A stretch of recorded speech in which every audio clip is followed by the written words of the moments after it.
Good morning. Welcome everyone on this wet Wednesday and our fourth week of the school year. We will begin with our traditional opening led by our co-presidents, Claire and Russell.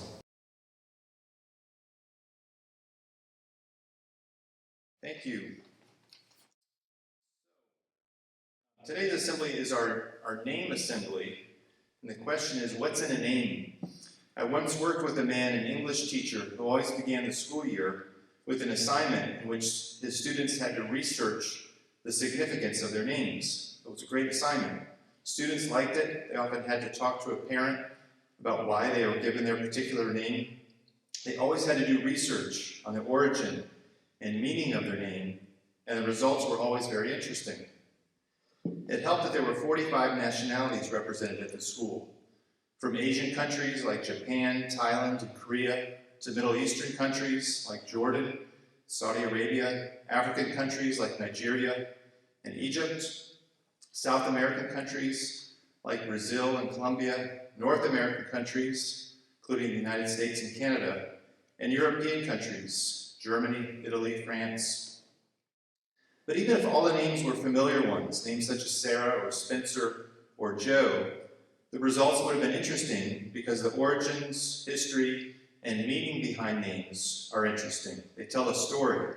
They help to shape an identity. The same is true of the name of our school, Grymes Memorial School. The name Grymes School, Memorial School, tells a story. It has a meaning. It shaped the history and identity of our school. So what's in our name? What's the significance of our school's name? Some of you may already know the story behind our school's name.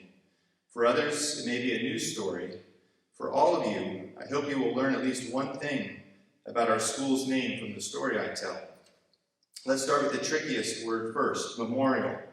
Why would this word be used as a part of a school's name? It's a little unusual. The first thing to note is that the root of this word is the Latin memoria, which means memory, and so it has something in common with the word remember. What are we trying to remember? In this case, we are remembering two people, a young woman who died from an illness during World War II, and a young man, her brother, and a soldier who died in the war. This young man and young woman were the children of Mrs. Emily Grymes. Mrs. Grymes must have been a strong and caring woman, for she did not give in to her grief, but opened her home to the children of her friends when they were running errands or shopping. What began as playgroups at the home of Mrs. Grymes soon developed into playgroups combined with reading instruction.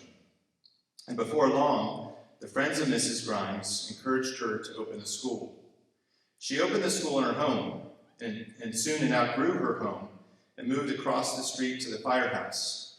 I like to imagine those early Grymes students sliding down the fire pole in the firehouse. Not sure if that happened. So you can see where this is going. Mrs. Grymes founded a school and named it in memory of her two children, Grymes Memorial School. Fast forward almost 75 years. Today we are still remembering her children, the Grymes children. And that practice of remembering helps us to be grateful to Mrs. Grymes and to the many other people who helped to found Grymes Memorial School. In remembering the Grymes history, we can remember Mr. and Mrs. Shackelford, a couple who hosted one of the first meetings for the school and helped to create the original Board of Trustees. One of their children, a daughter, now serves on that Board of Trustees. We can also remember Mr. and Mrs. Ober, who generously donated 32 acres, the original property, that became the new location for the school when it had outgrown the firehouse. The main building of the school, many of you will know, is called Ober Hall. We can remember the many people who made personal sacrifices in ways large and small in helping to establish Grymes. Many of their names appear on the large plaque that hangs on the wall just inside the school entrance. I'd encourage you to stop and look at that plaque sometime and see if you recognize some of the names. It is probably fair to say that most of these people were not thinking about us. They probably had a shorter period of time in mind, but their work and sacrifice and vision for that school turned into a wonderful school that we should all be proud of, and a school that all of us certainly benefit from. So to wrap it up in a nutshell, what's in a name? What is the significance of the name of our school?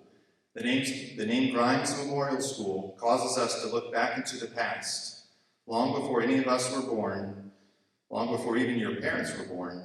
And in so doing, in remembering the people who created Grymes, we can find inspiration, we can find strength for our present and our future. I hope you will often remember Mrs. Grymes and her 2 children, and I hope you will be grateful and inspired by her example. And when someone asks you, why is Grymes called Grymes Memorial School? I hope you'll have an answer, and you can tell that story as well.